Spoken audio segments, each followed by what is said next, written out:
जेके डॉक्टर वडेर ने इन्हनि जा सरदारनि जा पुट हिते ठठ ठांगरे करनि सिविल अस्पताल में मुफ्त जूं पघारूं खणनि अवाम जी टैक्स मां पघार था खणनि पिया। तव्हां अवाम जी ख़िदमत कयो न, मरीज़नि जी ख़िदमत कयो न। कॾहिं तव्हां मरीज़नि खे मारियो था, धिका ॾेई कढो था त निकिरो, छो निकिरनि?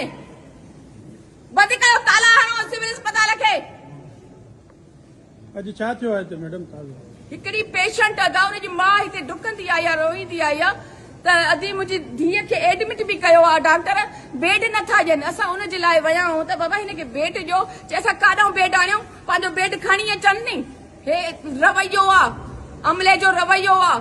उन खां बाद में स्ट्रेचर ते छोकिरी पई आहे, असां हुनजे मथां बीठा आहियूं त चवनि था निकिरो निकिरो हितां, निकिरो, हे वार्ड असांजो आहे। वञी MS सां ॻाल्हायो। एतिरा बदतमीज़ बदइखलाक हुननि खे धक था हणनि पिया, गारियूं था कढनि पिया। न हिते दवा है न डॉक्टर आहे, वीचारे रड़ियूं थी करे पेशेंट, भले माण्हू रड़ियूं करे करे मरी वञनि मरीज़ हिते। छा मुतालबो कंदो तव्हां? असांजो मुतालबो इहो ई आहे त जेके इहे किराए ते जेके 5000 ते हिते सिविल अस्पताल में कमु कनि था, उन्हनि जे खिलाफ़ फौरी तौर ते कार्रवाई कई वञे ऐं MS खां पुछाणो कयो वञे त ही जेके अमलो आहे किथां आयो आहे।